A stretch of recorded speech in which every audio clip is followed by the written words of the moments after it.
I'm 62 and I've been doing this since I was 18. When I was younger in high school, I just was kind of drawn to students that needed extra help. And one of my teachers recognized that. And she said, there's a place that's been developed here in New Albany called Silvercrest Children's Development Center.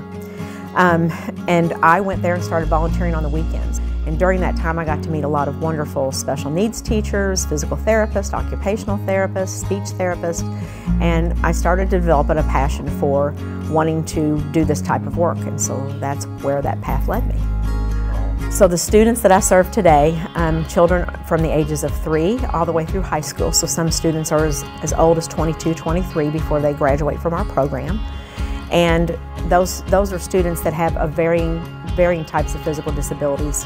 We see those students, some who are able to walk, but some who are also wheelchair bound.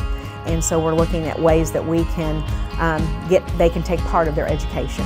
So our role is to support their educational plan. And our role is to make sure that during the school day they're getting the most out of their school day that they can.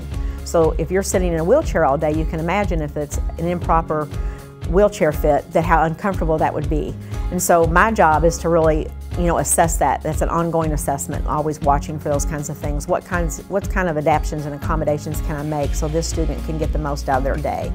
And of course, you develop wonderful relationships with those students, their families.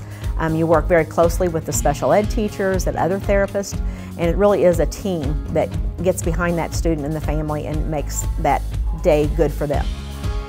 I feel like that it's important that people know that they're kids. They may have disabilities and they may have trouble talking with you, they may have trouble communicating with you, and some of them are maybe a little afraid when they first come to school in a new environment, and I feel that it's really important for them to feel comfortable at school because those are the things that make that child enjoy, and when they're motivated and they're enjoying something, we see all kinds of progress, and that again, of course, is our end goal, is for them to make progress.